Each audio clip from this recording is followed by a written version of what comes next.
Welcome everyone.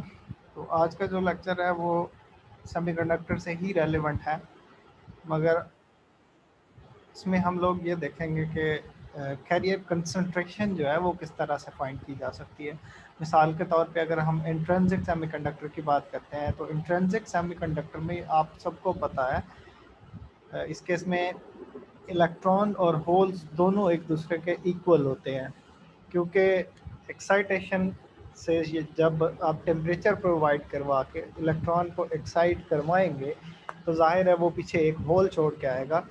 तो electron and whole both जो है वो नंबर्स जो है दोनों के वो इक्वल हैं। अगर 5 इलेक्ट्रॉन जनरेट हुए हैं तो 5 ही होल जनरेट होंगे। जबकि जो इंट्रिंसिक सेमीकंडक्टर है उस केस में कुछ मुख्तलिफ सिनेरियो है, क्योंकि उसमें अगर पी टाइप कंसंट्रेशन को देखा जाए या एन टाइप कंसंट्रेशन को देखा जाए तो रिस्पेक्टिवली होल्स और इलेक्ट्रॉन्स जो है वो डिफरेंट कंसंट्रेशन के साथ मौजूद होंगे। आल्दो के ओवरऑल वो मटेरियल न्यूट्रल ही होगा, मगर उनकी जो कंसंट्रेशन है उनमें कोई फ़र्क पड़ता है। तो हम आज ये देखेंगे कि ये जो कंसंट्रेशन है, नंबर कंसंट्रेशन से हमेशा मेरी मुराद होगी कि नंबर ऑफ होल्स या फिर number of electrons. Number of holes को हम पी से इंडिकेट करेंगे क्योंकि वो पॉजिटिवली चार्ज है, यूँ समझ लीजिए, और नंबर ऑफ इलेक्ट्रॉन्स हैं उनको हम एन से इंडिकेट करें। जाहिर है एन जो है वो नेगेटिव चार्ज को इंडिकेट करता है, एन से मुराद नेगेटिव। ठीक है, तो लेट्स फर्स्ट स्टार्ट कि हमारे पास कोई इंट्रिंसिक सेमीकंडक्टर है। अब इस इंट्रिंसिक सेमीकंडक्टर में इंट्रिंसिक सेमीकंडक्टर का जो एनर्जी बैंड गैप है, सेमीकंडक्टर के केस में एनर्जी गैप बिल्कुल स्मॉल होता है। आप थोड़ा सा भी टेम्परेचर उसको प्रोवाइड करेंगे ना तो वहाँ से इलेक्ट्रॉन उसके कंडक्शन जो वैलेंस बैंड है, वैलेंस बैंड से एक्साइट होकर कंडक्शन बैंड में चले जाएंगे। अब यहाँ देख लीजिए, दो इलेक्ट्रॉन यहाँ पे कंडक्शन बैंड में आए हैं तो वो दो होल्स ही क्रिएट करके यहाँ पे आए हैं। सो बोथ इलेक्ट्रॉन और जो नंबर ऑफ होल्स हैं वो दोनों नंबर्स में कंसंट्रेशन में वो एक दूसरे के इक्वल हैं। अब इस केस में क्या कोई करंट फ्लो करेगा, यहाँ से फ्लो होगा कि नहीं होगा? द प्रॉब्लम इसके क्योंकि इलेक्ट्रॉन्स और जो पॉजिटिवली चार्ज होल्स हैं वो नंबर्स में इक्वल हैं, और यहाँ पे आप ऑब्जर्व कर सकते हैं इस केस में कोई भी किसी किस्म का करंट नहीं होगा एट थर्मल इक्विलिब्रियम। लेकिन अगर हम कोई एक्सटर्नल इलेक्ट्रिक फील्ड इस पे अप्लाई कर देते हैं तो उस केस में क्या होगा? फॉर एग्जांपल, हम एक्सटर्नल फील्ड अप्लाई करते हैं और वो जो एक्सटर्नल इलेक्ट्रिक फील्ड है वो होल पे भी एक फोर्स अप्लाई करेगी, क्योंकि होल इटसेल्फ पॉजिटिवली चार्ज आइन है, और इलेक्ट्रॉन पे भी फोर्स अप्लाई करेगी F is equal to Q E, Newton law से या कोलम लॉ समझ लीजिए। उसके थ्रू जो इलेक्ट्रिक फील्ड में किसी चार्ज को प्लेस किया जाता है तो उस पर एक फोर्स एक्ट करती है जो कि एक्सटर्नल फील्ड की वजह से होती है। अब इसी बैंड स्ट्रक्चर को, ये जो वैलेंस बैंड स्ट्रक्चर है, अगर इसी को मैं यहाँ पे ड्रॉ करता हूँ मिसाल के तौर पे, जैसे ये मैंने दिखाया है आपको। यहाँ देखिए, ये दो इलेक्ट्रॉन मिड में है और यहाँ पे एक होल है, यहाँ पे भी होल है, इधर होल मौजूद है, ये भी होल है, यहाँ पे एक इलेक्ट्रॉन है। इलेक्ट्रिक फील्ड जो है वो यहाँ पे इस डायरेक्शन में है, समझ लें कि इलेक्ट्रिक फील्ड की जो डायरेक्शन है वो, let me draw that, electric field is in this direction, the arrow over here indicates this electric field. Positive charge उसका इस तरफ है, नेगेटिव चार्ज इस तरफ है। तो इलेक्ट्रॉन क्या करेगा? फोर्स जो ही इंस्पेक्ट करेगी ये इस डायरेक्शन में, positive terminal of the electric field उसकी तरफ मूव करेगा। अब इलेक्ट्रॉन यहाँ से मूव करके इस जगह आया तो इसकी जगह पे होल क्रिएट हो जाएगा, जो कि ये सिनेरियो है। इलेक्ट्रॉन यहाँ पे पहुँच गया तो यहाँ पे एक होल क्रिएट हो गया है। अब ये होल फिल करने के लिए करीब का इलेक्ट्रॉन, क्योंकि उस पर एक फोर्स एक्ट कर रही है एक्सटर्नल इलेक्ट्रिक फील्ड की वजह से, तो वो यहाँ से इस डायरेक्शन में मूव करके आ जाएगा। अब ये इस फिल हो जाएगा और इसकी बैक साइड पे एक होल क्रिएट हो गया। Look at this hole scenario overall.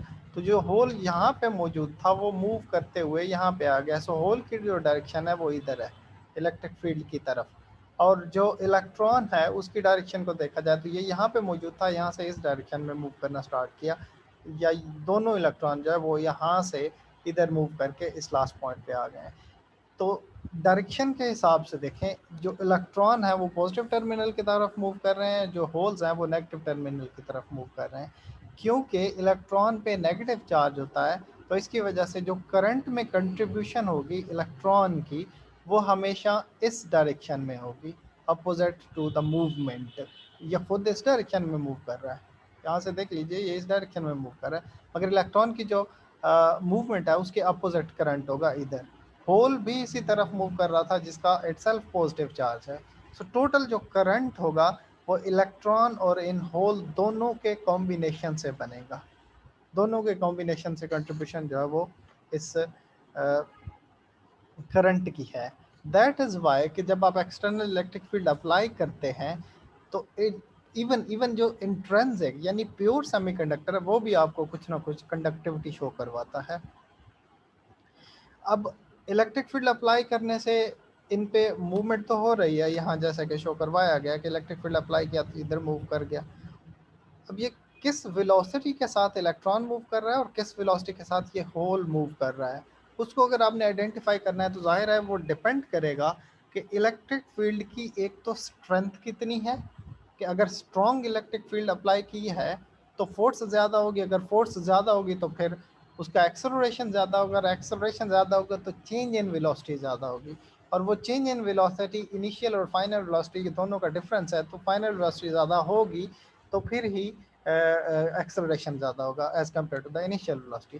सो इसका मतलब ये है कि जो वेलोसिटी है वो इस इलेक्ट्रिक फील्ड के डायरेक्टली प्रोपोर्शनल है, कि इलेक्ट्रिक फील्ड जितना आप ज़्यादा अप्लाई करें उतनी ज़्यादा उस चार्ज की वेलोसिटी होगी। दूसरा फैक्टर है कि ये मटेरियल किस तरह का है, वो मटेरियल एक इसकी मोबिलिटी पे डिपेंड करता है, जो कि मोबिलिटी कांस्टेंट इटसेल्फ है, म्यू से उसको इंडिकेट किया गया है। सो जो वेलोसिटी ऑफ इलेक्ट्रॉन है is proportional to the electric field, जहाँ पे एक कांस्टेंट इंट्रोड्यूस करवाया गया है टू मेक श्योर कि इक्वेशन बन जाती है जिसमें mu E is the mobility of electron. और इसी तरह अगर आप होल को देखें इट्स वी एच, तो यहाँ पे इसके करेस्पॉन्डिंगली एक कांस्टेंट है जो कि mobility constant for your hole, और जाहिर है उसकी वेलोसिटी भी इसी तरह से प्रोपोर्शनल है इलेक्ट्रिक फील्ड की। अब ये इस केस में दो वेलोसिटीज ऐसी हैं जो कंट्रीब्यूट कर रही हैं करंट की उसमें करंट के फ्लो में, मगर एक सिनेरियो जो हम स्किप कर गए वो ये था कि इलेक्ट्रॉन यहाँ से जब मूव करता है तो वो एक होल को फिल कर देता है। इस इलेक्ट्रॉन का होल के साथ मिल जाना और यहाँ पे जो आई मीन अगर पॉजिटिव चार्ज पहले था अब इलेक्ट्रॉन आ गया तो पॉजिटिव, और वो आपस में मिल के न्यूट्रलाइज हो गए, समझ लें कि कुछ इस तरह का सिनेरियो होगा। एक्चुअल में तो ऐसा नहीं है, जहाँ पे इलेक्ट्रॉन आएगा वहाँ पे वो नेगेटिव चार्ज ज़रूर होगा, क्योंकि ये कंसंट्रेशन जस्ट सपोज्ड चार्ज है, एक्चुअल में तो कोई इस किस्म का कोई चार्ज नहीं है। सो इलेक्ट्रॉन जब इस होल के साथ मिलेगा तो इस चीज़ को हम कहते हैं रेट ऑफ रिकॉम्बिनेशन, और पीछे जो होल प्रोड्यूस हो रहा है उसको हम कह रहे हैं कि rate of generation. So generation of electron और इसी तरह रेट ऑफ रिकॉम्बिनेशन दो चीज़ें हैं। अब rate of generation of electron is G of T, इससे इसको इंडिकेट किया गया है, जो कि डिपेंड करता है कि आपके पास मटेरियल किस तरह का है और आपने उस पर टेम्परेचर जो अप्लाई किया है वो कितनी स्ट्रेंथ का है, टेम्परेचर हैवी है आई मीन मोर टेम्परेचर या फिर लेस टेम्परेचर, तो उस हिसाब से ये चीज़ रेट उसी हिसाब से होगा। इसी तरह रेट ऑफ रिकॉम्बिनेशन भी मटेरियल की नेचर पर डिपेंड करता है और टेम्परेचर पे यह डिपेंड नहीं करता। रेट ऑफ जो रिकॉम्बिनेशन है ये कंसंट्रेशन पे डिपेंड करता है। यहाँ से आइडिया लगाया जा सकता है कि जितने ज़्यादा होल्स होंगे उतने ज़्यादा इलेक्ट्रॉन इसके साथ रिकम्बाइन करेंगे। यहाँ टेम्परेचर का कोई लेना देना नहीं है। हाँ अलबत्ता अगर आपने यहाँ टेम्परेचर इंक्रीज़ करवा के इसमें नंबर ऑफ इलेक्ट्रॉन जनरेट ज़्यादा करवाए हैं तो वो आपके पास certainly rate of generation of electron है जो कि टेम्परेचर पे डिपेंडेंट है। सो रेट ऑफ रिकॉम्बिनेशन सिर्फ नेचर पे डिपेंडेंट है और कंसंट्रेशन पे डिपेंडेंट है, जबकि टेम्परेचर के साथ इसका कोई लेना देना नहीं है। अब सेमीकंडक्टर जो इंट्रिंसिक सेमीकंडक्टर होगा, प्योर सेमीकंडक्टर, उस केस में ये दोनों रेट्स एक दूसरे के इक्वल होते हैं। अगेन हमारी ये जो पिक्चर है, इसमें इलेक्ट्रॉन अगर यहाँ मूव करके आता है तो जो इलेक्ट्रॉन यहाँ से प्रोड्यूस किया जा रहा था उतना ही रिकम्बाइन किया जा रहा है। सो ये जो रेट ऑफ रिकॉम्बिनेशन है ये और rate of generation of electron है, ये दोनों एक दूसरे के इक्वल है, जो कि डिपेंड करते हैं कि इलेक्ट्रॉन की डेंसिटी क्या है और होल्स की डेंसिटी क्या है। अगेन अगर मैं वापस उसी पिक्चर पे जाता हूँ तो यहाँ कंसंट्रेशन पे ही डिपेंडेंट चीज़ें हैं, दोनों के इलेक्ट्रॉन्स कितने मौजूद हैं और यहाँ पे कितने होल्स मौजूद हैं, ये सब चीज़ें उसके हिसाब से है। सो अल्टीमेटली हम एक ऐसे रिजल्ट पे पहुँचे हैं कि ये जो रेट्स हैं दे आर प्रोपोर्शनल। यार ये कौन कर रहा है, ये हरकतों से बाज नहीं आओगे।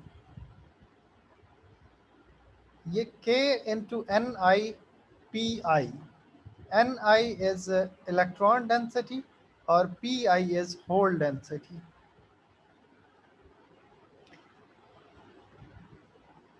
क्योंकि हमारे केस में अभी जिस सेमीकंडक्टर की बात की जा रही है वो प्योर सेमीकंडक्टर है जिसमें किसी किस्म की कोई डोपिंग नहीं करवाई गई। सो अगर डोपिंग नहीं करवाई गई तो जितने नंबर ऑफ इलेक्ट्रॉन होंगे, अभी वापस चलते हैं अपने बैंड स्ट्रक्चर की तरफ, यहाँ पे जितने नंबर ऑफ इलेक्ट्रॉन यहाँ एक्साइट होके आते हैं उतने ही नंबर ऑफ होल्स यहाँ पे प्रोड्यूस होते हैं। सो इलेक्ट्रॉन और होल्स जो है वो आपस में कंसंट्रेशन के साथ इक्वल हैं। अब ये जो इक्वेशन हमने लिखी थी N I multiplied by P I, इसमें एन आई और पी आई दोनों एक दूसरे के इक्वल हैं in case of our pure semiconductor. So N I P I को आप रिप्लेस करें एन आई के साथ तो यहाँ आपके पास ये N I P I is equal to N I square बन जाएगा। या फिर ये जो rate of generation of electron है ये इटसेल्फ प्रोपोर्शनल है उसकी कंसंट्रेशन के स्केयर के, क्योंकि एक इलेक्ट्रॉन अगर आप एक्साइट करवा के जाते हैं तो पीछे एक होल भी तो प्रोड्यूस हो रहा है, तो चार्ज तो दो प्रोड्यूस हो गया ना, तो उनके स्केयर के हिसाब से ही इंक्रीमेंट लगता जाएगा इसमें। दैट वाज ऑल अबाउट ये प्योर